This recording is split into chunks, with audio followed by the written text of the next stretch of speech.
Ladies and gentlemen, for one of the best sports podcasts in the business, subscribe on YouTube to Shaky's Sports Journeys.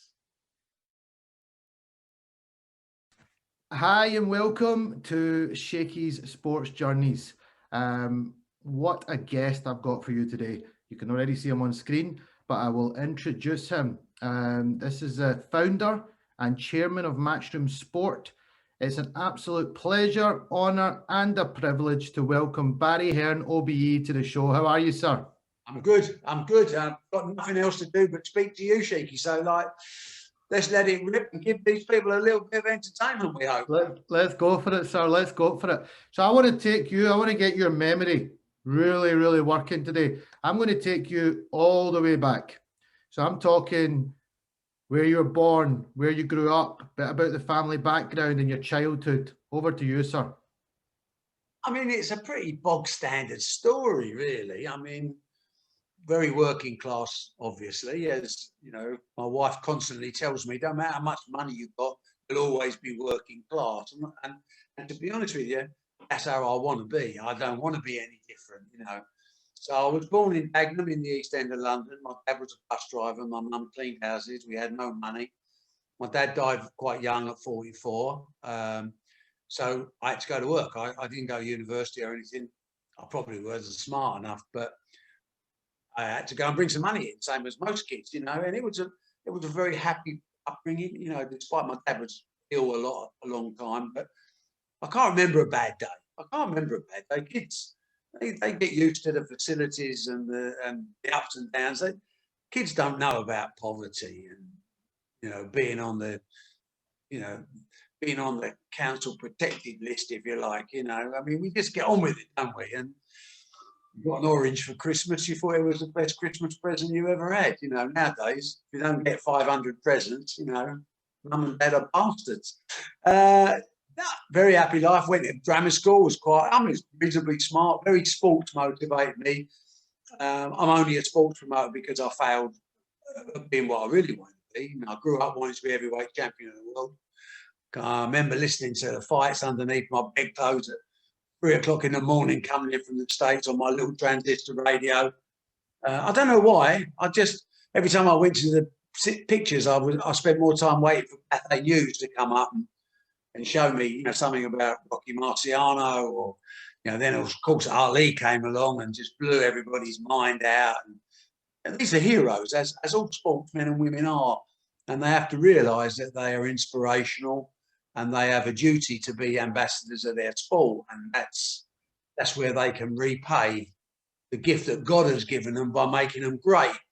Unfortunately for me, I had gold medal in enthusiasm, but never anything more than bronze medal in ability, which my ideas of being a boxer evaporated quite quickly when I found out I wasn't particularly good at fighting.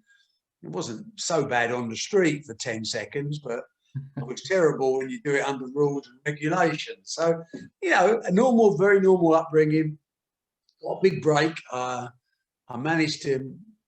My mum told me when I was 12 I was going to be a chartered accountant, and I said, fine. My mother was the dominant feature in our household. Before you get to that, though, Barry, I read about you. You were a businessman well before you know, from a young age.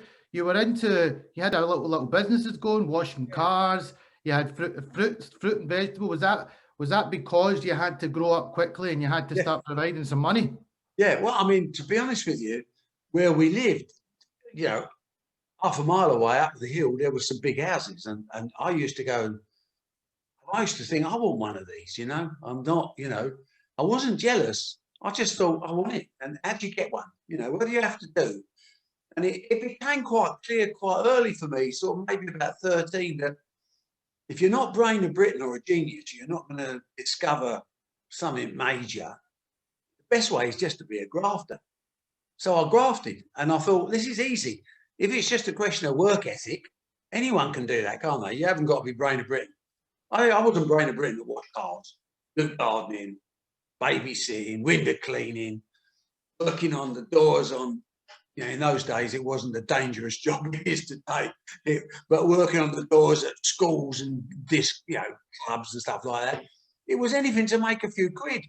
And I was never, you know, I never wanted to be poor. I always wanted things, and not in a nasty way. I mean, I don't like people that scratch nice cars because they haven't got one. Those type of people should be locked up. But I want them to want the nice car. I want sportsmen. I want my children.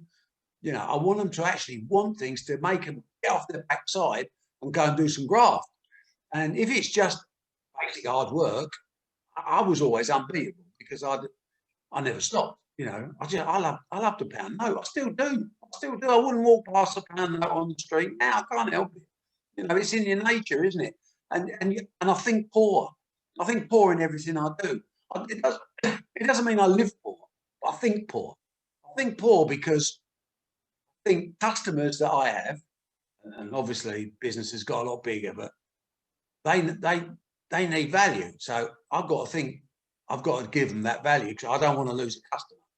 But then for me personally, I'm not frightened of spending money. I want value. I want to think poor.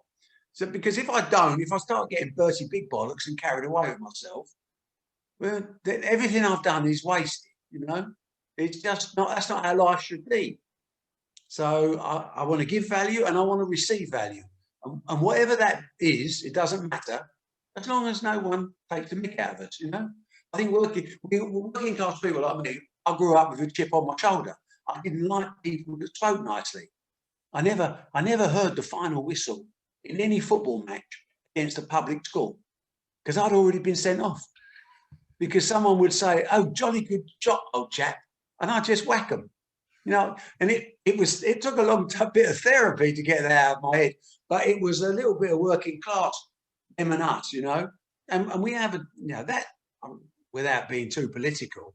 This is a diversity issue that is very relevant today as well. It's about, do people feel that way about black people or immigrant people? Do they feel that about women? Do they feel that about someone with another religion? You know, we've all got to learn to live together and encompass that without jealousy and without spitefulness. And I think we've all been through that in one way or another. It's a learning curve, and I had a deep learning curve. You know, coming from a very restricted background where there was a time when you felt a little bit, you know, I'm not getting the chances. I mean, we talked today about diversity in life and giving equal opportunity to everyone. This is a fundamental of Matchroom Sport. And it's a fundamental of sport, isn't it? Because we're judged on ability. No one says, you know, you can be fat, thin, Christian, Muslim, black, white. It doesn't make a difference in sport. That's why I love it. It's all about ability. It's about results. Yeah. And if life was like that, if life mirrored that, we wouldn't have a problem in the world. Yeah. And when you think of it in its simplistic terms, that's really what so with me growing up in those days, it wasn't the same problems then. The problems were, where did you go to school? The problems were, what does your dad do for a living? The problems were, how much money have you got? So working class people were in a similar situation to people that don't get opportunity today. It was just a different generational problem of diversity. And so it's a struggle to get out of that environment. And you have to work extra hard to make your case to be treated independently, to be valued properly, you know. And that was the hurdle that I overcame really when my mum told me to be a chartered accountant. I didn't know what a chartered accountant was. But if my mum told me I was going to do it, I was going to do it because there was no choice. And every time the career master at school said to me, you know, careers, I said, I don't even need to discuss it, sir. I'm going to be a chartered accountant. And he said, why? And my mother told me that the man whose house she cleaned told her one day, his quote was, "You never see a poor one." And that resonated with me because it fulfilled everything I didn't want. I knew I was poor, but I was happy, but I didn't want to be poor. I wanted nice things, you know. And suddenly someone's given me a way, shown a light down a tunnel and said, you get to the end of that tunnel, you'll never be poor. And that hit a nerve for me. So my mind was set and I got a lucky break from an uncle who had an accountant. He had a little tiny two-man tiling business, but he got me in there because normally from my background, you didn't get a chance to get the first leg on the ladder. Yeah. And he got me in there as an article clerk. I was doing it £6 a week. And I just worked. So I took all these exams. I could never fail an exam because if necessary, I would learn every line of every book, parrot fashion. I might not know what it meant, but I could recite it. And I just grafted. My mum locked me in my bedroom every night from 18 to 21, Monday to Friday. She let me have weekends off, but she literally forced me in my bedroom, locked the door, and said, "You study. You're going to be something with your life. You've got to work." And I passed. I was probably the youngest or one of the youngest ever qualified chartered accountants. I was 21. I wasn't a genius. I just had a work ethic that other people couldn't understand. And I've been like that.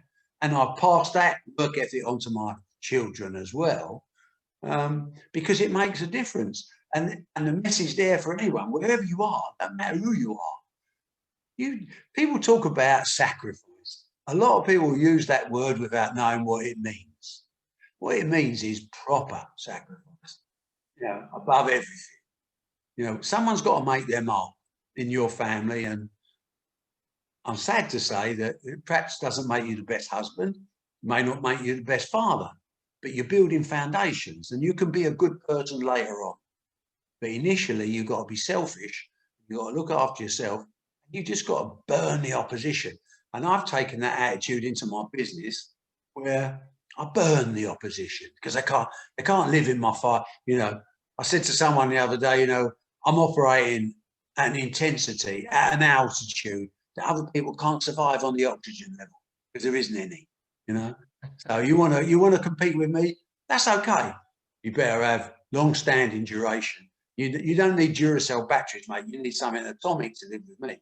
You've got no chance otherwise. So you qualified as an accountant, led to you becoming a finance director.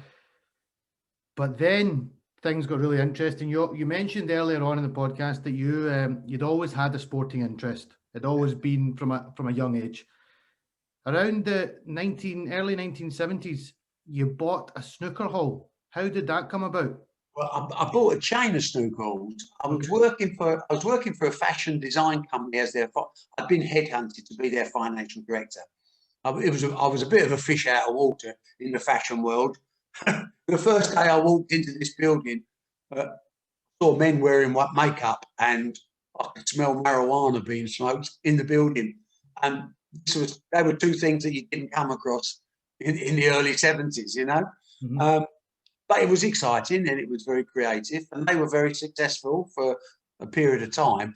But my job was to diversify the group, and I took them into many different things. I went into property. I was bloody useless at that, lost a fortune. Then we went into clothes. Why is that? It's not like you to lose money and something. No, I wouldn't be losing it now, but I wasn't smart enough then. It wasn't my forte, I converted a load of houses in St Leonard's, but they were the old Georgian houses with about 5 or 6 floors. And I forgot that in St Leonard's near Hastings in Sussex, the average age was about 80. And I didn't put a lift in. You'd find old people halfway up the stairs with a flag saying, "I want to get to the top." It was just stupid, but you learn lessons, don't you? I went into garment manufacture and various things, all failures. But then I had a phone call. When God smiles on you, he smiles sometimes very broadly. I had a phone call from my old accountants who I used to work for to say they had a snooker business for sale. Was I interested? And that was my quantum moment, if you like. It took a long time to do the deal, but eventually I got there. I had to borrow all the money. I started off with this company having money, then they started losing money. So I borrowed all the money and I bought a chain of snooker halls. And as you say, I looked around with just common sense, not massive brains. Common sense said no one plays snooker in July and August. It's too hot, no air conditioning. The places were pretty dives anyway. So I thought, well, I'll do a snooker tournament for all my members in September. I'll have to practice during July and August to get ready. Good common sense. And along the way, this little tall, skinny kid turned up one day and said, "Can I play in your snooker tournament, Mr. Hearn?" And I said, "Well, you can if you play here twice a week, if you're a regular customer." And his name was Steve Davis, and he changed my life, you know. Six-time world champion Steve Davis we're talking about here. What a player. So Barry, that link up between you and Steve Davis is where it really started. Yeah. Really started. It was the perfect partnership because Steve, you know, I mean, he's my best mate for 40 odd years, so he lets me take the piss out of him a bit. He was so boring, I can't tell you.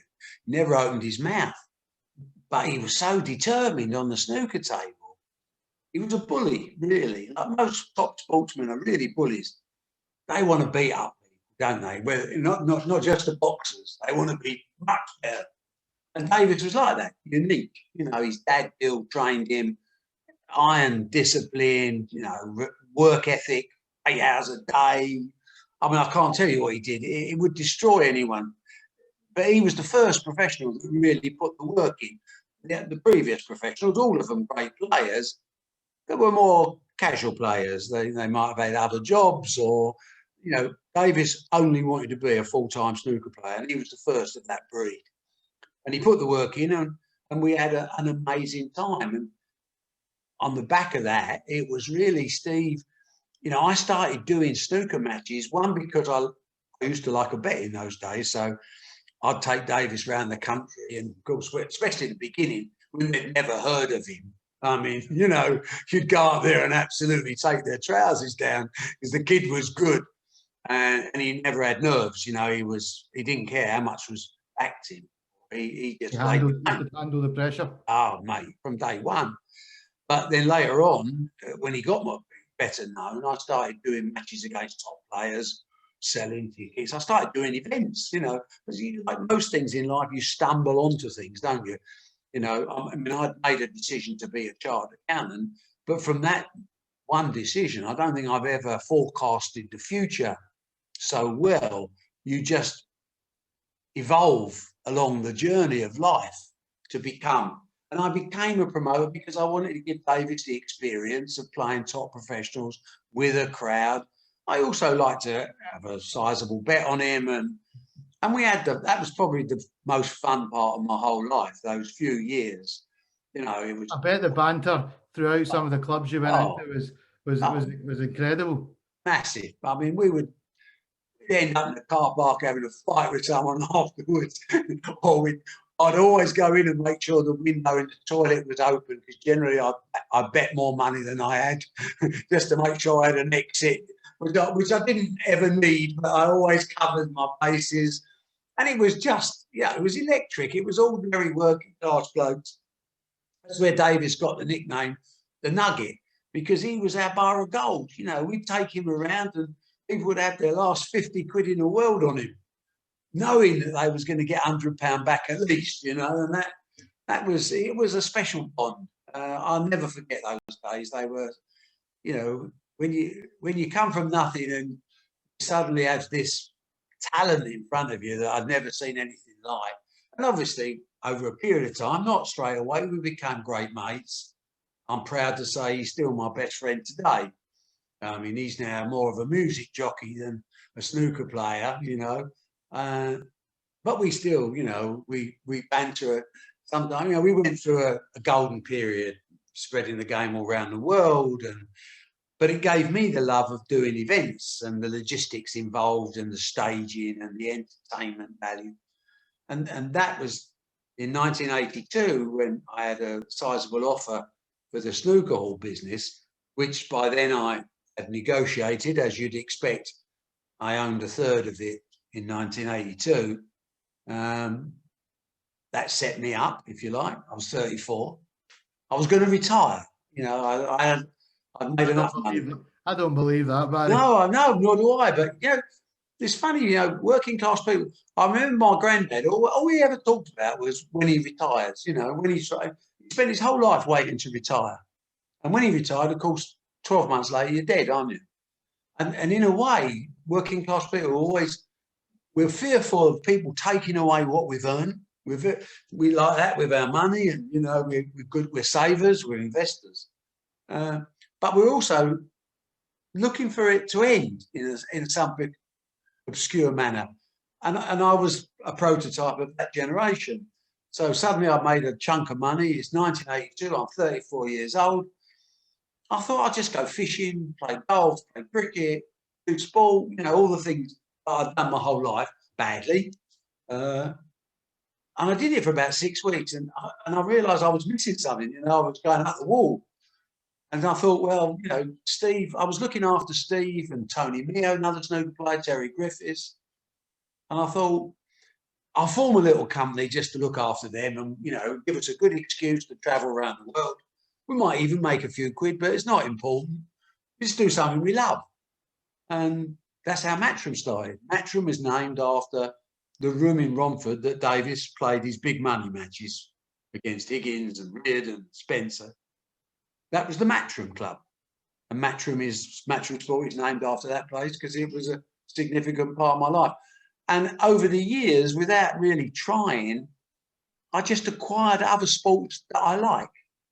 I started off it was a fortunate start. I mean, I'd made enough money to retire on, I thought, in those days. I was a millionaire, you know, and from where I come from, a millionaire, you used to talk about millionaires, you never met one. Yeah. Suddenly I was one. So it's interesting that your first thought was to pack up, not push on, you know. Today's world's different.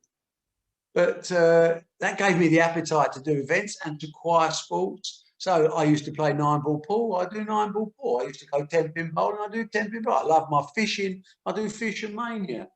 I don't do motorsports. I don't do tennis. And as simple as I don't like them. I don't play them. I'm no good at it. I don't like them. And one ingredient I've always done is I maximise my time on things I enjoy. So I will do a small job that I enjoy in preference to a big job that can make me a lot of money, because the money is not important as the time.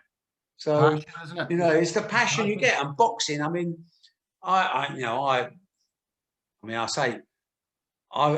stopped sparring when I was 46. So, and I was useless. Don't get me wrong. I mean, you know, I don't know if you ever put the gloves on yourself, but you might have had a just hitting a bag, Barry. I think the bag must have hit your back a couple of times because that nose is a little bit off kilter. But you see, I was more of a runner than a fighter, you know, and I used to love one-to-one. I love one-to-one competition, and I'm a competitive person. I used to go home from the gym battered. My wife used to say to me, you know, you've made a lot of money. What are you doing? And I say, I love it. I can't explain it. I love it. I just didn't, technically, I wasn't any good. That's all right. But you still carry on. And it's a great way to keep fit and in shape, you know. And I'm 73 in June. I don't think I could do 3 rounds. But in my head, I believe I can. But of course, the reality is we all get old. But, you know, I have a passion for sport, and that passion comes across on the events I do. I care about them. I care about the people, because most of my sports are working class originated sports, and I'm working class. So I care about the working class. I want to make sure they have an opportunity. I can't make them win, but I can give them the opportunity. And if they're not good enough to win, they're the same as me. I wasn't good enough to win. So fuck off and do something else, you know? Barry, you talked about the 80s, Matchroom, snooker was booming, coloured TV snooker was just rising and rising. Boxing, 1987, you promoted the Frank Bruno and Joe Bugner fight. Take me back to that time. Well, I mean, by then, I mean, Matchroom was started in 82, and we were on fire all around the world. Japan one week, Thailand the next, you know, Hong Kong, China. I mean, I tagged on, so we were getting paid a load of money and we were being treated like superstars over the world. Life was good. Being a sort of Gemini and a sports fan, I've always been a boxing fan before anything else, really. As I say, I go back with my heroes. And interesting, I mean, the first fight I can ever remember listening to was Rocky Marciano against Archie Moore. And first Ali fight I ever listened to was Ali against Archie Moore. And I thought, isn't it weird? You know, these guys, they go on forever. But fighters are very special people. They can be a pain in the arse as well. You can't ever take away what they go through. It's like, you know, you get punched in the face while you're practicing, never mind about when you're earning your living. It's damaging. You know, I've had fighters like Michael Watson injured. I do respect fighters, perhaps more than most, because of my own experiences, you know. So I always went to the shows and they were always shit, you know, mismatches, just, you know, they didn't, Vicky Duff and Jarvis Astaire and all these people were doing shows. Yeah, they did the odd good one, but the undercards were terrible. And as a fight fan, I wanted a bit more. Terry Lawless, who looked after Frank Bruno, said to me once, you know, why don't you do some boxing shows? You know, you love your sport, you love your boxing. And I did 2 little shows with him with Gary Mason that sadly is no longer with us, but Gary was a really good heavyweight. I did 2 tiny shows. And to show you what a stickler I am for numbers, I made 634 quid on the first one and I lost 6,118 on the second one. Oof. But by the time I'd done the second one, drug was in me. I loved it. And I was having lunch with my wife at a Chinese restaurant in Southend. My wife is one of these special people. She's proper old school. So she speaks her mind. She's the scariest person in my world. I've dealt with a lot of people that you might find scary. Trust me, they don't come even close. And she said to me, she said one day, you know, what are you going to do next? I think I'll have a go at boxing. And she said, so what are you doing about it? I said, well, I want to make Joe Bugler against Frank Bruno. And she said, yeah, you know, no chance. You've got no chance. You don't know anything about boxing promotion. You don't know anyone in boxing. You've got no chance. And it really riled me, you know. And I said, excuse me. And I left the table and went out to the reception. And because I was working on it. And I said to the girl at reception, can I use your phone? She thought I was phoning for a taxi. I phoned Melbourne, Australia. And a little squeaky voice from Joe Bugner said, you know, good day. I said, Joe, it's Barry Hearn here. I said, I do a lot of stuff in snooker. Oh, yeah, mate, I think I've heard of you. I said, I want you to come over to England and fight Frank Bruno for me. And he went, oh, it's going to cost you a lot of money. I said, well, I'll give you £250,000. And he went quietly, and then he said, and what plane did you want me on? So he was done. And I went back to my wife. I said, I'm halfway there. She said, you'll never get the other half, because Frank was tied up with Mickey and the cartel. And I bet the restaurant weren't very happy with you when they seen the phone bill. Yeah, I left before that came in. But Frank Bruno was due to fight Trevor Berbick. And it's funny, common sense comes in. Berbick had come over for the fight and he brought his kids with him. And I thought, why are you bringing your kids with you? And then I realised he didn't really want to fight. He wanted a trip to London. Okay. And he injured his back and pulled out. And I phoned Terry Lawless. And fortunately, Mickey Duff and some of the connections were out of the country. And I said, get Frank round your house. I've got an idea. And I went there with a contract and I got Frank Bruno to sign the contract to fight Bugner the same night, 11 o'clock at night around Terry Lawless's house, because Frank was fit and he was desperate to have a fight. And it ended up being, well, one of the top 10 all-time viewing records on ITV. 18.7 million people watched it.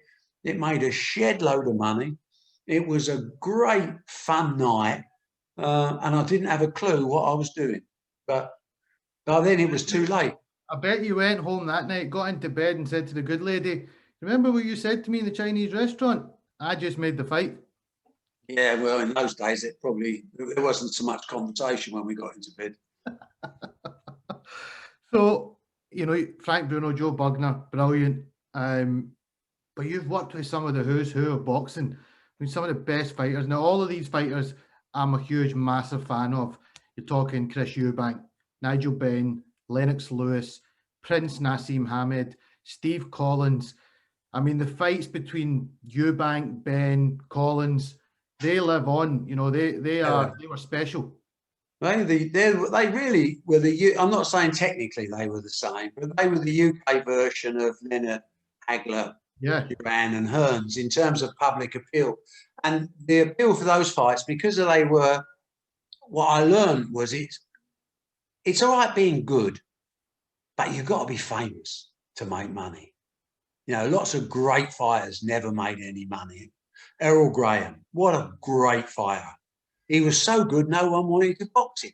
So he never made any money. He didn't have that outgoing, charismatic performance in him, you know. So he never got famous.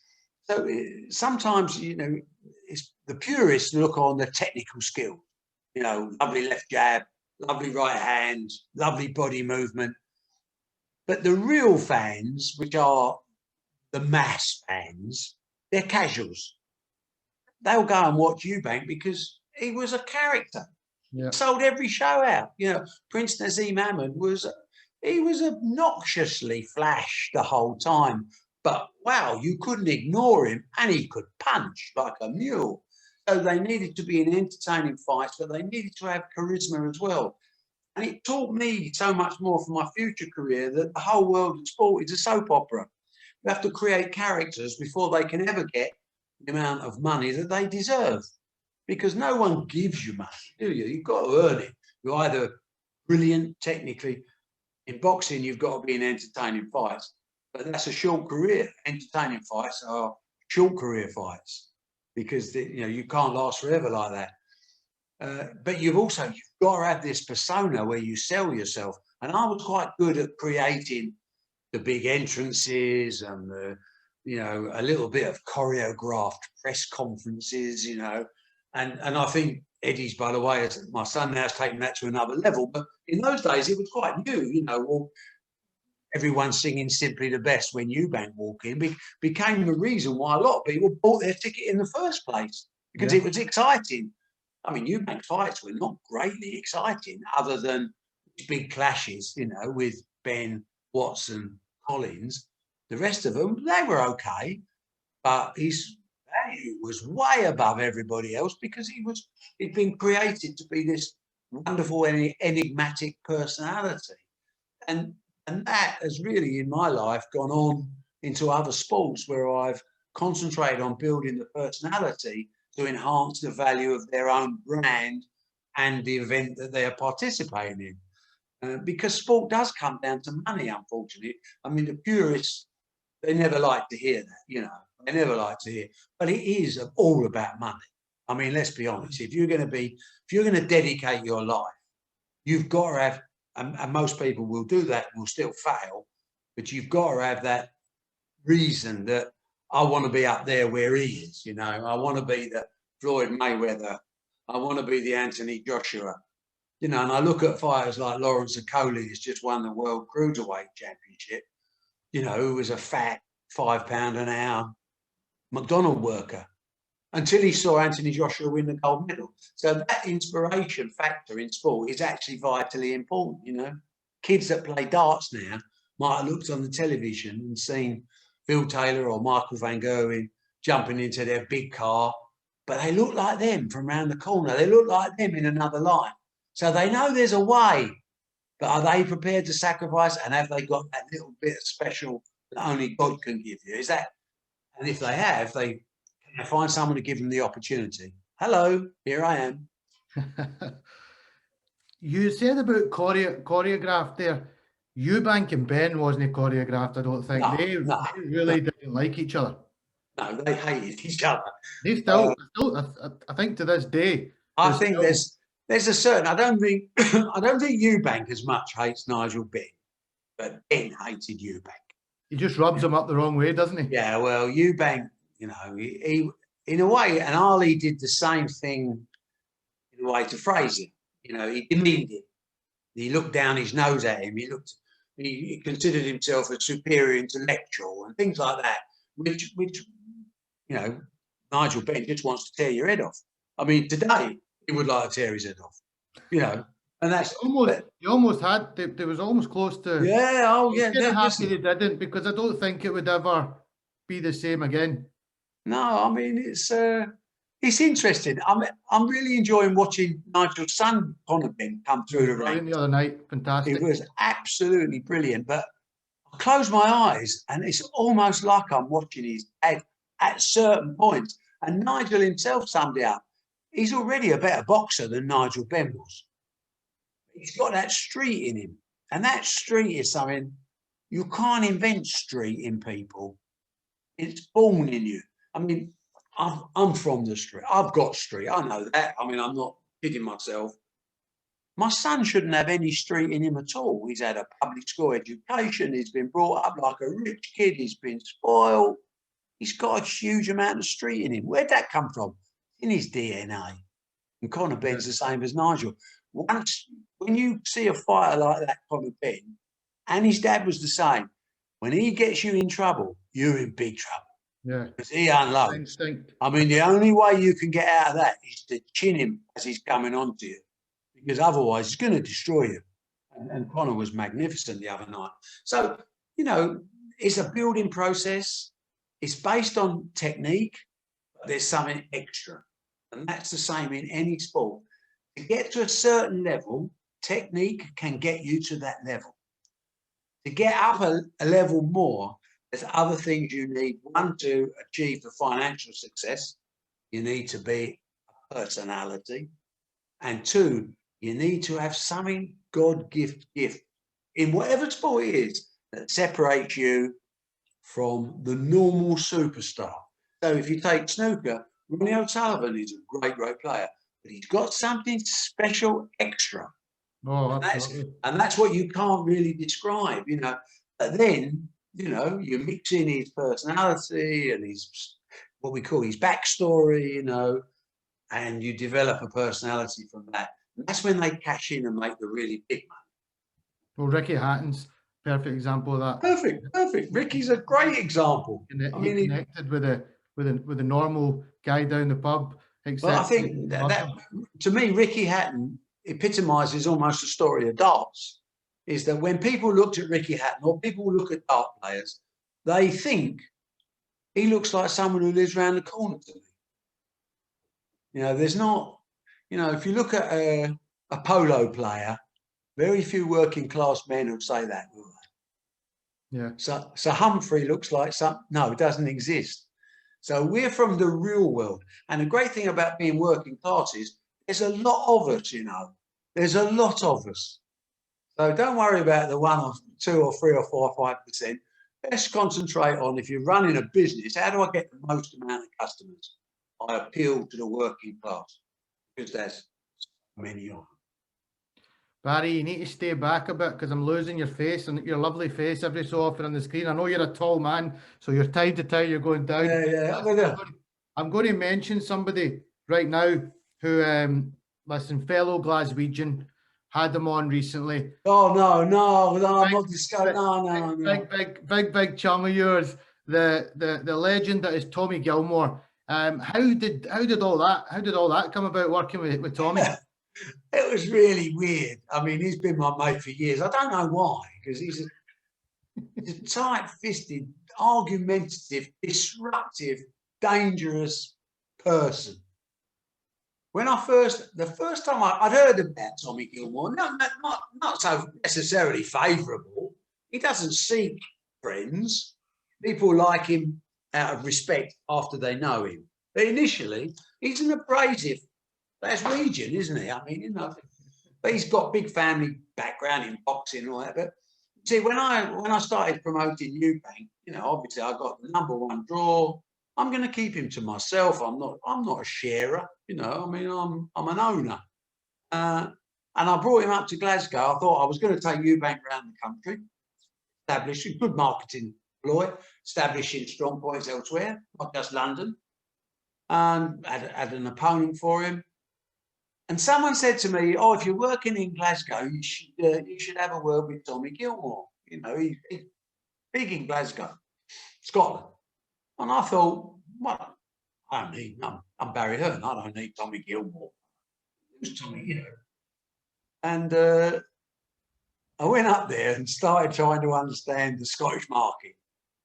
And after about a day, I phoned Tommy Gilmore and said, "What do you reckon about this fight?" And we became friends. I don't know why, because we couldn't be more different personalities in some ways. You know, I'm much, much more creative than Tommy. But Tommy runs a really good, tight, efficient business. And the two of us together were dangerous. You know, we did that show. We didn't kill each other. You know, we all earned a few quid and we put on a great show. And Tommy's quite proud of that. He, you know, when he had the scenario. Yeah, he talked about it. We had a podcast. He talked about when Eubank came up, and you could tell how it was a big moment for him. He loved it, you know. But again, his family's gone back generations in boxing, not mine. I had no history. And then over years, every time I went to Scotland, I would do, you know, I would involve him in the shows I was doing because it made, frankly, it wasn't for friendship. It made sense. He's a good operator. And over the years, we just got more and more friendly, and we did more and more shows. I can't ever remember losing money on a Gilmore show. And I've lost plenty of money on other shows. There you go. I remember once, I mean, we've fallen out a few times, but I can imagine. the worst one was we had a show in Inverness, and security wouldn't let me in because I didn't have a harness around my neck. Okay. And I'm like, this is my show. And the security man and I are about to engage in probably something silly. And I've looked at him and I'm coming in, son, you know? And he's like, "I can't let you in, Mr. Hearn." I'm like, "This is my show." And he went, "I know, but Mr. Gilmore will sack me if you haven't got the right accreditation." Oh, Jesus Christ. But, you know, at the time, for 30 seconds, I wanted to bash everybody up. But 30 seconds later, I realised that's why he's a good operator. He's very good detail. He's very good. He's very pernickety. But he understands the rules, he's genuine, and he's straight. And if you're straight with me, even if it's news I don't want to hear, then I've always got time for you. If you go around my back or you're crooked, and there's a few people in boxing have done that, I won't even talk to you for the rest of your life. No, I don't forgive if someone's disloyal, for example. But Gilmore never had a fault in all these years. You know, I told him to get out of boxing because I think he was going to have a heart attack. He gets so emotionally involved, you know, and I was like trying to restrain him. And I told him to get into darts, and I think he thought that was going to be easy. He has a heart attack watching the darts now instead, you know, because he gets so uptight and tense. I love him. He's a great mate. I wouldn't swap him. And yeah, he's a proper geezer.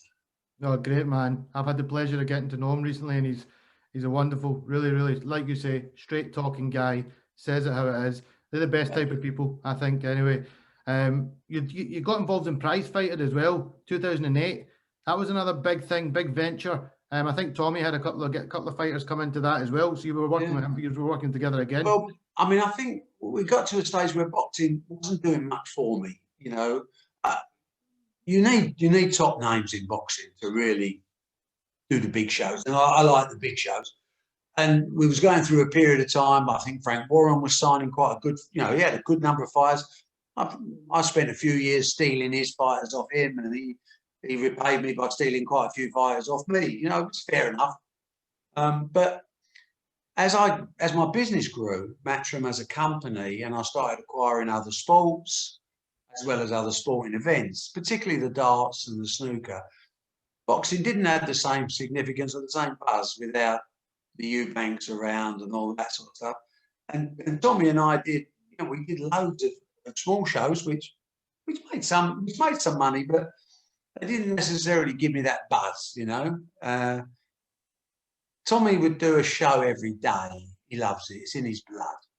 I'm a little bit more selective, and I'm a little bit more of a businessman in terms of I'd rather build up something else than waste my time if I haven't got the talent. But when the talent comes along, you're fine. So during that period, I'd seen a version of Prize Fighter in Mississippi many years before.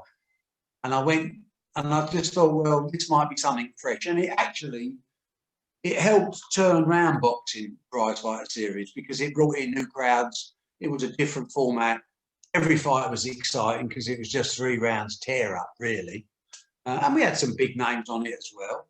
And it reignited a little bit of my passion for boxing, which was good. And then, of course, you know, Eddie comes into the business and shows me how it should be done, and has more than reignited my love of boxing because the shows are massive. And I'm a showman. I do love massive shows. I'm not a curious person, really. You know, if I was, then I'd just be probably doing amateur shows. You know, You like the big lights. You like that. I need that to get out of bed in the morning. You know, I need the. We're going to talk about your boy towards the end, which we've got a few more things to cover with yourself. Darts is like, it's never been a sport I was more a snooker man. I love my snooker. I love going and playing snooker. I love watching. But even in recent times now, it's like I have to watch it because all my mates are like, you've got to watch the darts. And you know, I've got Friday nights and stuff now. I've sat and I've watched the darts, and my mates are saying to me, we need to go down, you need to come with us to Ali Pally. They travelled down. Glasgow.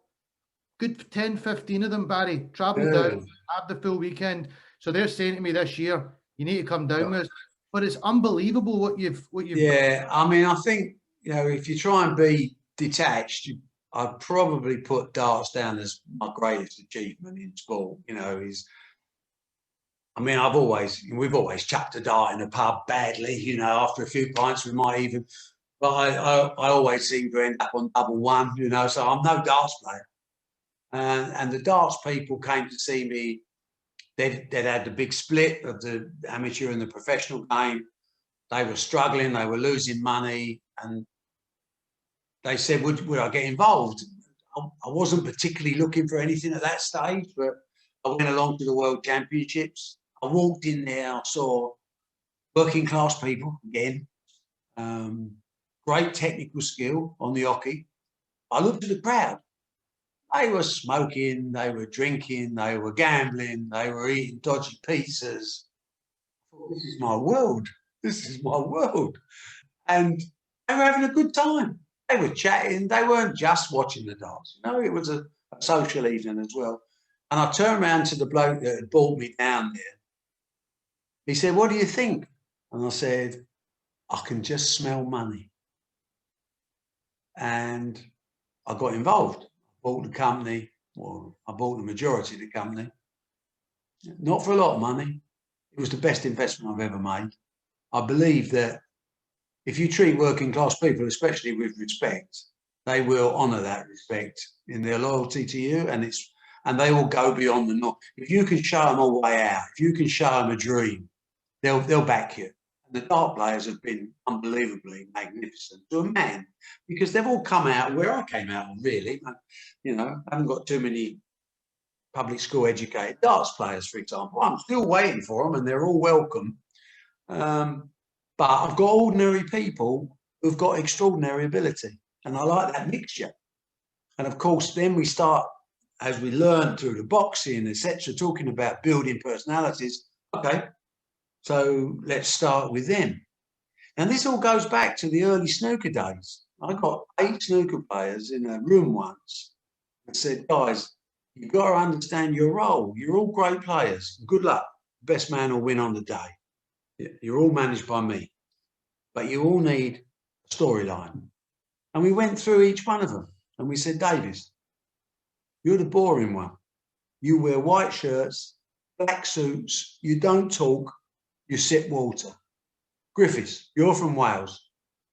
All people from Wales think they can sing. So you will sing under your breath, you will comb your hair, and you know, yep. Dennis Taylor, you're the funny Irishman. You will tell jokes. Jimmy White, you're the artful dodger. You can't read or write, but you can work an 8-hole accumulator out faster than anyone I've ever seen. Tony Mio, you're the Italian that cries because you're emotional. And they all got a character to play. So we transferred that into darts and said, right, you know, most of them had nicknames already, but we said, right, you need your proper walk-on music. You need to look this, you need to do that. And over a period of time, we didn't change anybody. We just took their character and expanded it. And they rose to the challenge because everyone wants to be loved. Everyone wants to be the centre of attraction. Everyone believes in themselves. So they produced this amazing soap opera. It wasn't called Coronation Street. It wasn't called EastEnders. It was called Darts. And then the man in the street watches it on TV and says, I think I'll have a night at the Darts. And they'll have a drink and they'll have a bet and they'll buy a dodgy pizza or something and they'll have a great night. Value. Think poor. Go back to what I started off talking. Yeah. So an average working man, he don't want to spend. He hasn't got the money to spend fortunes and everything's getting too expensive, isn't it? Premier League football, ringside tickets at boxing. But at the darts, we keep the prices as close to reasonable. They're still relatively expensive. But, you know, I think I call it the £100 ticket. So your ticket might cost you 30 quid. You're probably going to have 6, 7, 8, 9 pints during the night. Let's say another 30 quid. You're going to have a 20 quid bet and you're going to spend a tenner or so on pizza or a burger or something. It's £100 night. And the average working man, that's just about, I don't want to spend any more, but I'm going to tell the old lady I'm going out. But me and my mates, you know, £100. You don't do it every night. When you do, it's special. So I've got to give them a special night. Make sure the whole occasion is controlled properly. Make sure the lighting is good. Make sure the screens are top quality. Make sure they can have a controlled explosion of excitement. And make sure, most of all, that they leave the venue with a smile on their face, having had value for money by thinking poor. Had John McDonald on just recently. I quote the great man. Barry has an amazing knack of employing the right people. Yeah, of course. And once you're loyal to him, he's very loyal to you. And obviously, you'll need to give it a listen. He talks a lot about you, Barry, on it. But how do you hear companies all the time saying it's hard to find the right people? How did you? Well, I mean, I grow the right people. I don't find them. So I don't, very, very rarely, just a handful of times in the last 40 or 50 years, have I hired someone with experience. Generally speaking, in my business, if you're good, you end up doing things on your own because you're good.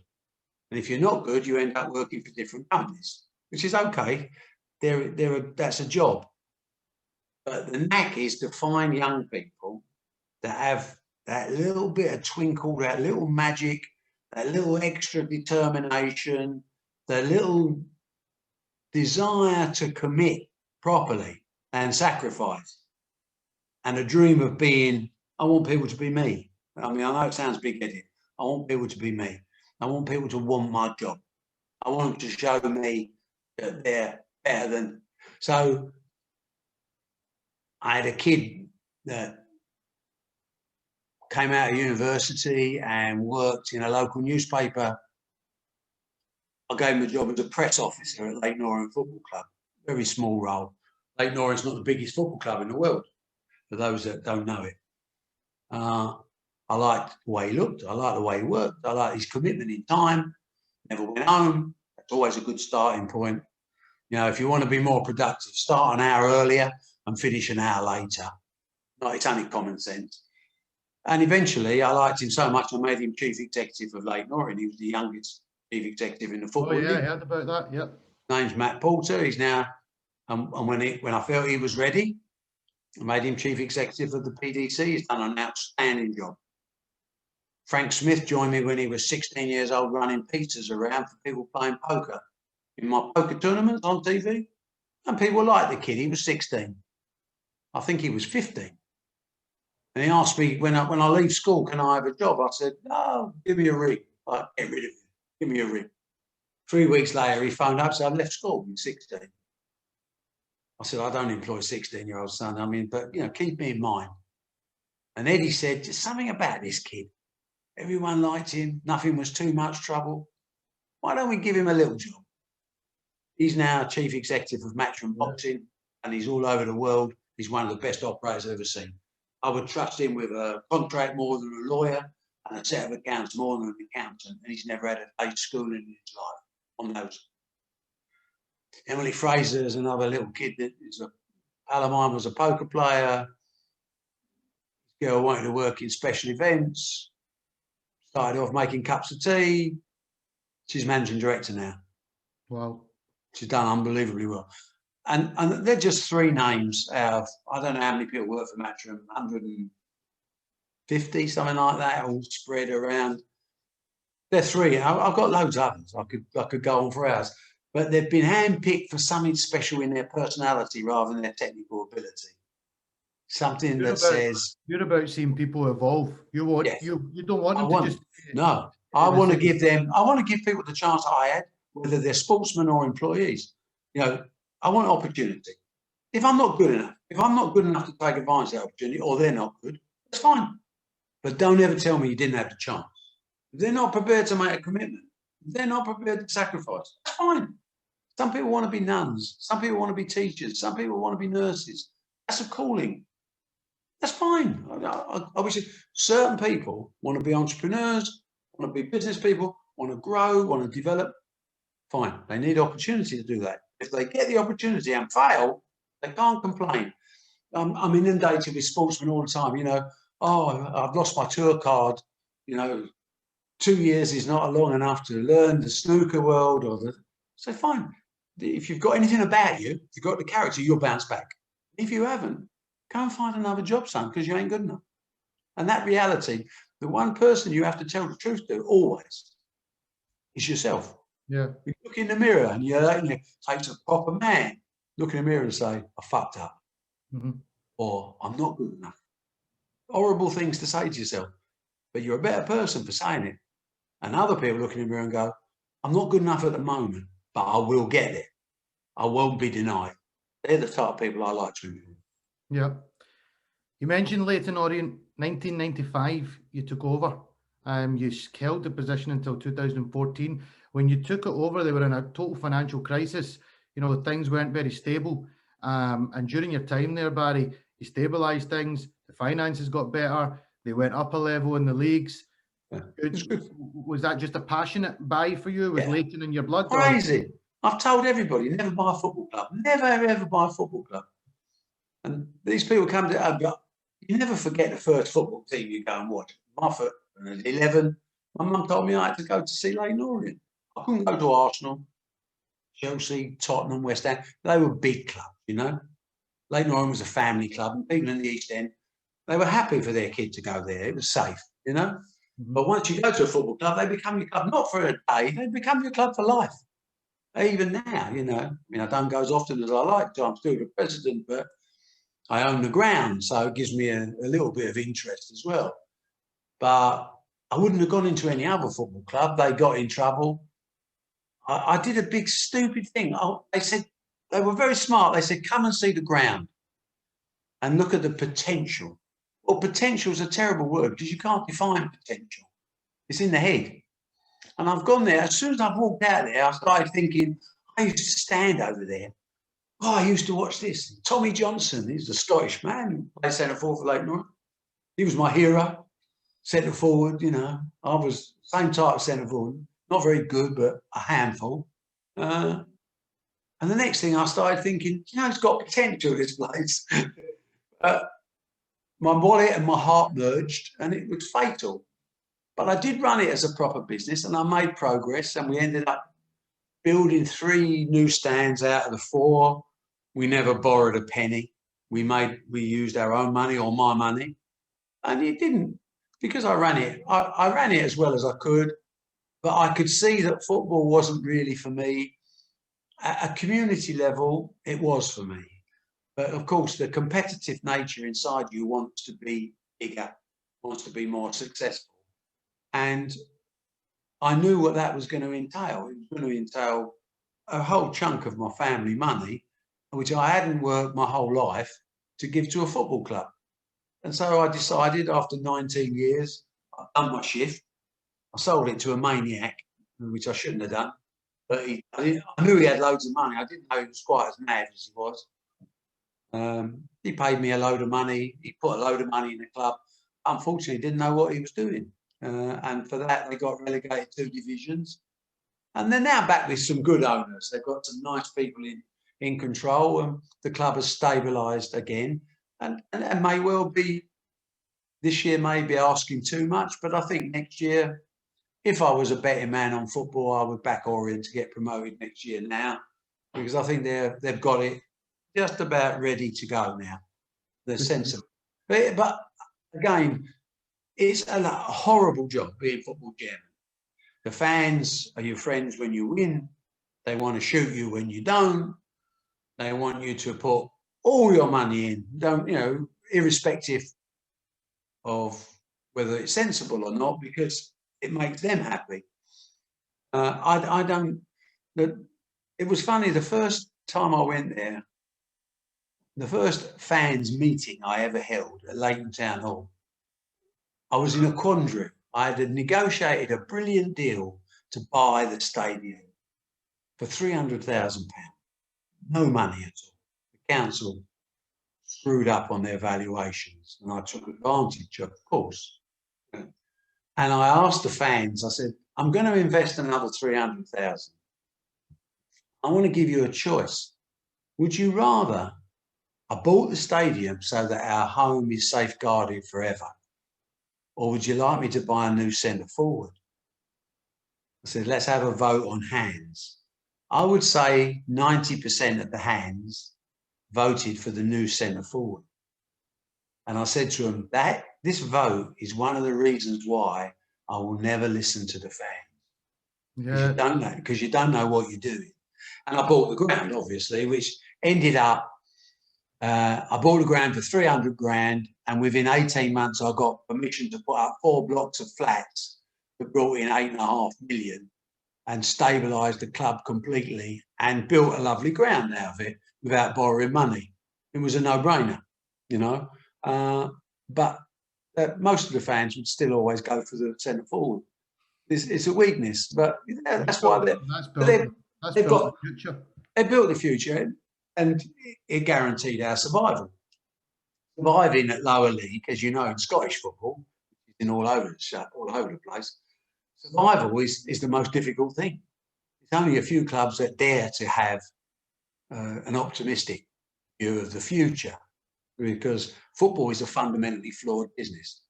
You're basically getting as much money as you can and give it to as few people as possible. It's interesting you say that. Sorry to interrupt you, Barry. You came up to Scotland once, I heard. And you did a presentation and basically told them that this doesn't work because of this, and this. Did anything come of it? Did they implement it? No, it made a few people laugh at the time, and everyone said, it was quite funny, because I think they brought me up to be the pre-lunch banter man to make everyone laugh, say a few funny stories. And on the way up, I was thinking about what I was going to say. I never prepare speeches ever. I find it's better to come off the top of your head. And I just looked at Scottish football and, I thought, you're in a mess. And I just thought to myself, as you get older, you tell the truth. Isn't it funny? You tell lies when you're young because you're trying to get somewhere, trying to get an edge or, make something happen. And I just told the truth. And the guy that hired me to go up there to be pre-dinner entertainment, I think it might have cost him his job because I just went up and said, look, you're all shit, and until you realise you're shit, you're not going to be able to do anything about it. And that's about looking in the mirror, saying, where are we with Scottish football? Well, we're not where we should be, are we? And, and there's some basic common sense ideas you weren't doing. I mean, even, I won't go into the whole speech, we'd take hours, but even on small things like, you can have a drink in a pub outside a football ground, but you can't have a drink inside a football ground. Well, it's the same person having a drink. So you're telling me I can have 10 pints in a pub outside a football ground and then go into the football ground? This is nonsense. You should be controlled better. called security. And by the way, punish people that break the rules. I'm a big punisher. But don't take the mick out of them. Give them the opportunity to be respectful. Give them the opportunity to make the place their own. Give them the opportunity to build a proper business. And there's lots of little things like that, the investment in youngsters and grassroots and growing the future. People are too busy surviving in Scottish football. They don't get enough time to take a step back and look at the bigger picture. Where can we go? What can we do? Who can help us achieve our objectives? And the objectives are not all on the playing field. The objectives are, what are we really here? This is a question you ask people in life. What are you really here for? Why are you here? Just going through the motions until you peg it? No. What is a football club there for? My concern with football clubs is they don't serve their own community well enough, because that's what they're here for. They're not here to win the European Cup. They're not here to win the Scottish Cup. They're here to serve their community and to build a fan base built around that. And that fan base will stay loyal to you if you treat them with respect. Don't start me talking about Scottish football stories. Listen, I'd love to see you back up and give one of those speeches again. That a man with your knowledge would do any organisation a good service. Something I want to touch on before coming to the back end of the pod. You had a wee bit of a stumble around 92, 93, Barry, where you had some financial issues came into play. You also suffered a heart attack as well. Yeah. It was probably the financial stuff was at 88, 89, 90 okay. during that recession. And the reason I had that is I had this sounds a bit evangelical, but I had this vision. I'd been working in America, as I said, with this textile business. My job was on the textile business, the fashion business I was employed by. I did the contract, so good experience for learning negotiation techniques. But whilst in America, I turned on the telly in my room and saw ESPN. And I saw other sports stations, full-time sport. We didn't have anything like that in the UK. If you got 20 minutes on grandstand, you were lucky. There was only the big events. So I came back and thought, sooner or later, this attitude of having full-time sports channels is going to come to this country. And when it does come, they won't have any product. So I started investing in product in 88, waiting for this moment. It didn't come in 89. We had a recession. 1990 was the launch of Sky. So the launch of Sky was probably the second most important part of my life after meeting Steve Davis. Because suddenly I had a broadcaster saying, what you got? Well, you can't say to someone like me, what you got? Because I've got ideas that I haven't even thought about yet, So I went to Sky and they gave me hours.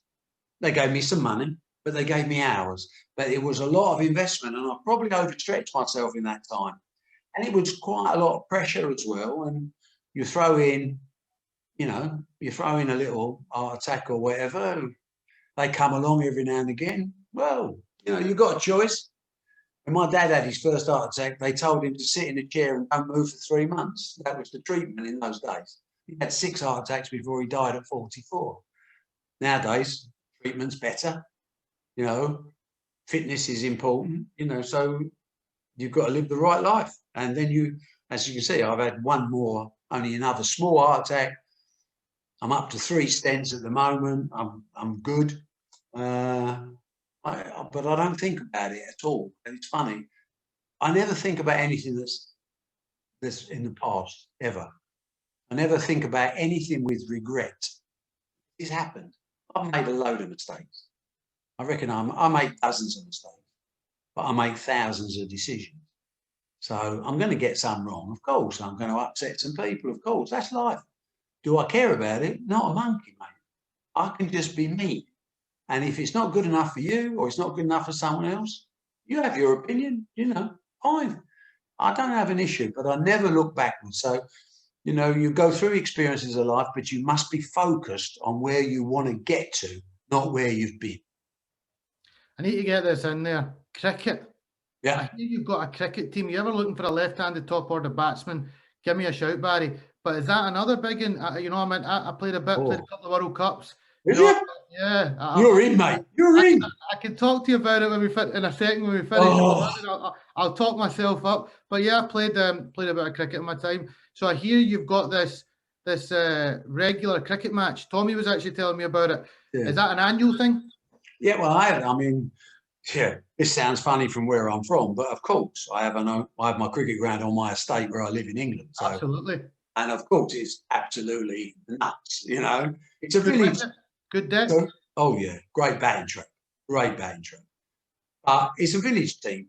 And when I moved into this house 20 years ago, my wife breeds thoroughbred racehorses. That's her living, her job, and she's very good at it. She's actually got one horse at the moment that's throwing winners for fun. I mean, she won the Dubai Gold Cup last Saturday. She won the French. She bred the winner of the French Derby. You know, she's come second in the English St. Ledger. She's proper. But part of this estate, if you like, was this cricket ground. And of course, you know, we've made a few changes. We built a new pavilion. We've just bought our first proper electronic scoreboard. Wow. We've got these beautiful covers all over the ground. But I've played cricket my whole life. I mean, it's been my number one sport, really. I mean, I started when I was 12. I played up to, you know, a reasonable standard, not your standard, probably. I played up to county seconds, that sort of level, you know, Essex. And I still play now. I've just been picked for the Essex over 70s, and my first match is in 10 days' time against Northants. And I'm excited about it. I'm pretty shit now, by the way. I have a bit of trouble seeing the ball. I used to be a quick bowler. Now I'm an off-spin bowler, going to where I don't even care if I don't bowl. I get a few runs every now and again. I just love the game. I love the game. I've never promoted anything because I always found the authorities were very restrictive on new ideas and new people. They wanted to stay in control. And frankly, it never materialised. But I would have done some cricket at one stage. And who knows what the future is. But, you know, you've got the 100 coming in now, which is an innovative idea. I'm not so sure whether it's going to work. But I think it's good that they try it because you need to try it. The problem we've got in sport generally is amongst young people is it takes a long time to be good. So sports like cricket, tennis and golf in particular are going to be suffering over the next 10 years by kids just won't allocate the number of hours it takes to play. You know, they like darts, which is one of the reasons why darts has been so successful is you can play 10 minutes of darts and have some fun, or you can play 10 hours. It's your choice. But if you want to play cricket, well, you've got to commit. And I used to play 4 days a week. And it's 4 days, isn't it? 4 days, 4 evenings. And, you know, you put in selection on a Monday, you put in a bit of groundwork on a Wednesday. It's a full-time job playing cricket if you want to play 4 days a week, 3 or 4 days. I've seen many a guy in the changing room on a Saturday afternoon when it's been raining for the last 3 hours, getting a phone call from the missus and saying, the kids are going mental. Yeah. What are you still doing there? And he's like, the umpire's not called it off yet. And they're like, No. Listen down outside. Yeah. Get home. You know, those calls. You must have seen a few poor blokes. Well, he should have said to the missus, and you should be here doing the teas. What you doing at home, and get those kids over because I want to put them up in the nets and throw a few balls down. I used to play cricket with Eddie in my back garden every single night, and I used to bowl flat out to him when he was about 10. And I was reasonably pacey, not super fast. But, you know, cricket is just a lovely game. You make a mistake, it's you against the bowler, it's you against as a fielder. You know, there's so many connotations about character building in any sport. You know, even sports like fishing, they're character building. You've got to have patience. You've got to have dedication. You know, it doesn't always happen. You've got to live with disappointment. You've got to live with days when you don't catch nothing. And then you get that little bit of excitement when you do. These things build character, and sport generally builds the character of a nation, which is one of the sadnesses for me that politicians never really understand that. I think we should put as much money into sport as we put into defence budget, because defence safeguards the country, the independence, the liberty of the country. Sport safeguards the character of the country and makes the kids of today what the men will be tomorrow. Because you learn about yourself during sport, don't you? Yeah, absolutely. You know, and you adjust and you try to improve. All you can ever do is be the best you can. you know, again, if I made Essex second 11, I was never going to make Essex first 11. I wasn't good enough. Never. But now, can you believe it? I'm buying my kit tomorrow for the Good on Essex. you. I'm playing Northants. And you know, I'm gonna have a net before I go, because I haven't held a bat since the end of last season. And I'm looking at my schedule and thinking, I can do it. I can do a 2-hour net in. And I'll do it, you know. And I'll be nervous. That's what I love about it. I'm nervous walking out to the crease. It's not a laugh. I'm nervous, you know. Yeah. Every time I play in a golf, I mean, I'm a 20 handicap golfer. Every time I play, as far as I'm concerned, on that first tee, I'm shooting sub-par. You know, but that's how you've got to be to get something out. Absolutely. Mr. Eddie Hearn, your son, your pride and joy, came into boxing. Now, I said this to you before we came on. I didn't always start a fan of Eddie, because Eddie promoted, his first fighter was McCluskey, who he managed to get a fight against Amir Khan. And I remember Eddie came out and he was rubbing everyone up a bit the wrong way, and he was obviously out to make a name for himself. And then obviously he had Kell Brook and Amir Khan. You know, again, I was all Amir Khan. But as time went on, I just started warming more and more and more to Eddie and what he's doing with Matchroom. He is through the roof now, Barry. I mean, he's on the verge, we all hope, of maybe by the time this comes out, which will be shortly, it'll be announced. He's on the verge. Maybe. Anthony Joshua against Tyson Fury. Yeah. He's got Canelo Alvarez, and he's made the fight with Billy Joe Saunders, which is, I mean, those two fights alone, they're super fights. The back garden, that was unbelievable. Unbelievable. Like, how he pulled that off in the peak of the pandemic, I will never know. The thing about it, you have to understand, like, a lot of this will, and I hope when people listen to this, they'll start seeing the same messages and stories from other stories intermingle, you know.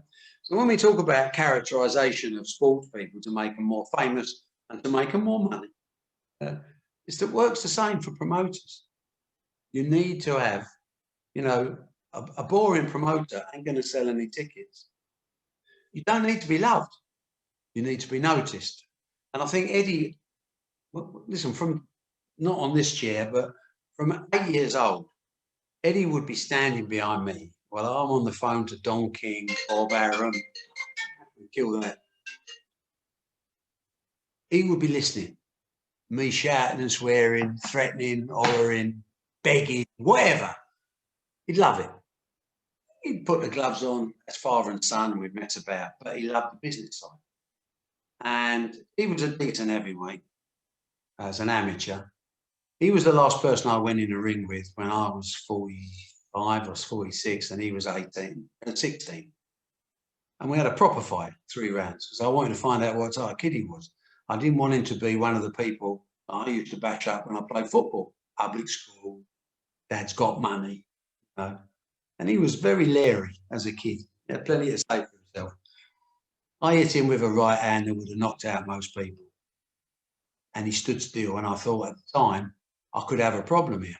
He dropped me twice in the second round. We never had the third round. I left the gym much happier than he was. He proved the point that I always felt was there, and I needed to know for sure. So respect is the word that keeps coming back in this conversation. So when he started off, he'd seen me work. He'd been with me. I took him everywhere. I took him to Hong Kong for the Hong Kong fiasco. I took him to Germany to watch Johnny Nelson. I took him to the States as a kid, you know, and he was mixing with these people as a 13, 14, 15-year-old kid. Some of them subsequently became his friends, you know, Francis Mbufu and things like that. So he had the background. He didn't have enough knowledge of the business end. He was a very fast learner because he's got the street in his DNA. So once you get into that, you've got to be noticed. There's no point, if you're good, there's no point in life being good and staying quiet. You've got to shout it from the rooftops. You will upset a few people because they won't like you. But later on, like you've done, you turn around and you'll think about it and go, you know what? he's good, that kid, you know, Yeah, and he is. I've got to tell you, forget he's my son. I don't treat him in business like he's my son. In business, we're workers together. I treat him harsher than anyone who works for me because I expect more. And I want more, you know, and he's delivered at every level. So, of course, I'm very proud of him. I'm proud of my daughter that she was the first female producer of Premiership football on Sky. She went there for 6 years, and when she achieved that, I said, "You're ready." She now heads up on my TV platforms around the world. wow. Charge of Matchroom. Different personality. She's quiet. She's got 2 kids. She likes to be in the background. More behind the scenes. Eddie wants the limelight. So it doesn't matter. I said to him from day one, don't worry about what people think. Worry about what you're achieving. You know, are you making a fight? I mean, McCluskey, I remember I had to be restrained in the McCluskey fight simply because that fight should never have been stopped in a Yeah, it was million years. controversial. Very And I was going to whack one of Amir Khan's boys because he was giving it all this. And I was going mental. And Tony Sims got one arm and Eddie got the other. I said, "Calm down, Basil. I wanted to kill it." I thought I'd never knocked anyone out in front of 10,000 people before. This was my big career chance. But you have to have passion and you have to believe in your product and you have to sell it from the rooftops because you're trying to make a name for yourself. What he's achieved over these years, he's softened some of things. He's put a lot more humour into his promotional activities, which is also a very good selling sign. You know, the no context Hearn on social media has become. I watch a lot of them.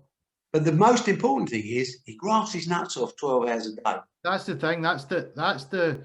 You know, anybody that says so. People say Barry Hearn. You know what? I respect Barry Hearn. He came from very, very little, and he became a millionaire. Oh, Eddie Hearn, he's born with a silver spoon in his mouth. Silver spoon, yeah. He may well have been born. He was. But the guy's on a jet and a plane. Yeah.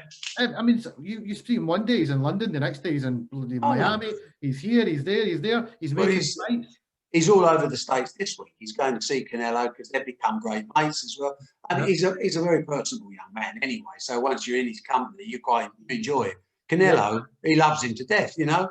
AJ loves him to death. They're mates as well. Yeah. But because our operation's always been built largely on integrity, we pay people on time. We pay them the proper money. We're not over greedy.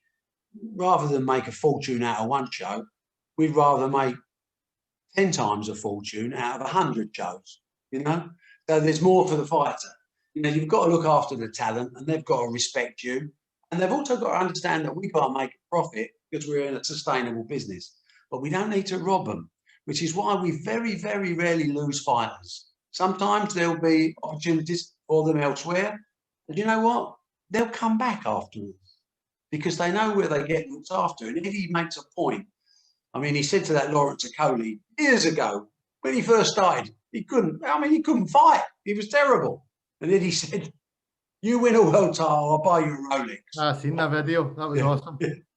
Last week, he spent £30,000 on a Rolex to give him a Rolex. And he says, "Dad, I mean, what are you doing giving him? We just paid him a lot of money to win a world title as well. He's going to make a fortune." He went, "I promised him. That's all I want to hear. You live to what you promise him."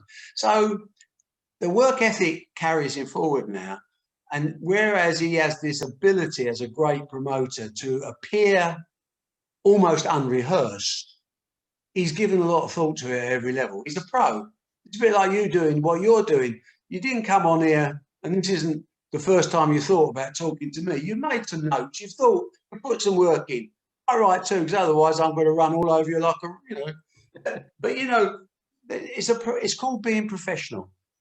But it all goes down to that DNA, street DNA inside us, and the ability to work hard. You know, we talk all the time. Obviously, we're very, very close. He sounds a lot like me on some occasions, but he's added his own dimension to it now. He's seriously better than I've ever been. But I don't see him slackening, despite the fact that we're doing, as a company, you know, we're probably the biggest sports promotion company in the world now.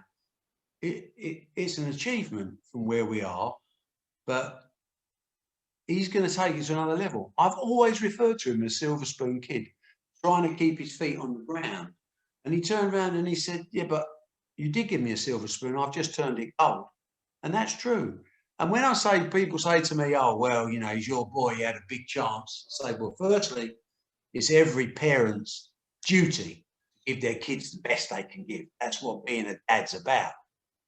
But secondly is, don't blame the kid. He can only play the cards he's dealt with. It's what he does with those cards will tell you what the kid's really like. And when I said to him, we was away last week, and I said to him, how many, got my phone out, said, how many hours a day do you spend on your phone? Because I'm critical of myself. I'm 3 hours a day, thereabouts, on my phone. I think it's too much, 3 hours a day of talking, and, you know. He was 12 and a half hours. Doesn't surprise me. You know, I'm like, that's got to stop, son. You know, you've got to slow that down. I mean, I'm sure it's not even healthy. He said, it's difficult to ride a merry-go-round with one foot on the floor, Dad. You're either on it or you're off it. I made my choice. Enough said. How do you feel about the fact that obviously Eddie's main attention just now is on the boxing? I actually seen, he was talking about it recently, just when he was over, and I think it was Gibraltar, the recent Dillian White fight, and he said, you know, my dad's slowing down now, you know, he's coming, soon I will take over all the business. Yeah. How comfortable are you with seeing him taking over the darts and everything else? Has he got a good grasp of that? Yeah, I think so. I mean, people blow business up to be much more complicated than it is. It ain't that complicated. It's common sense, just common sense. You know, bring in more money than you spend out. That's a good start. You know, have some good ideas, but don't risk. I'm risk averse. I'm an accountant. Eddie's not so risk averse. When he came in my office and he went, I've had an idea. And my office looks out over my back garden. He said, see that garden? He said, I'm going to make that fight camp. I was like, yeah, don't give me that. Wait. I said, where's the dressing rooms? Where's the thing? I'm going to build this, build that, build this, build that. I said, have you any idea what that's going to cost? And he went, yeah, about 1.2 million quid. I went, are you off your trolley? He went, yeah, it's a great idea, though, isn't it? And I looked at him and I went, it's a good idea. Let's do it. You know, now we're lucky that we can afford to lose money if we have to. Mm-hmm. Ended up making a load of money. It was just a brilliant idea. And brilliant ideas don't cost anything. You don't have to buy a brilliant idea. You get it through passion and through thinking about and caring about your business. And Eddie thinks and cares about. He will be the UFC of boxing, right? So already we're doing shows in Spain and Italy. We've now signed Matchroom Mexico. We're going to be doing Matchroom Australia. We will end up, I think, 2022, I would guess we'll do over 100 shows. Wow. That's incredible. And, you know, he can't be at all of them, but he'll use his time. This week, he left this morning. I spoke to him yesterday. We closed off a lot of big deals, very big deals in the last 24 hours. So it's been non-stop, mostly through the night. He was on a plane this morning, and I think we've got a show with Andrade on Saturday against Liam Williams. Good fight. Williams has got a chance. Andrade's very awkward. Yeah. But I think he's in 3 or 4 different states between tonight and Saturday night. And he'll be home Monday morning. And then we go again.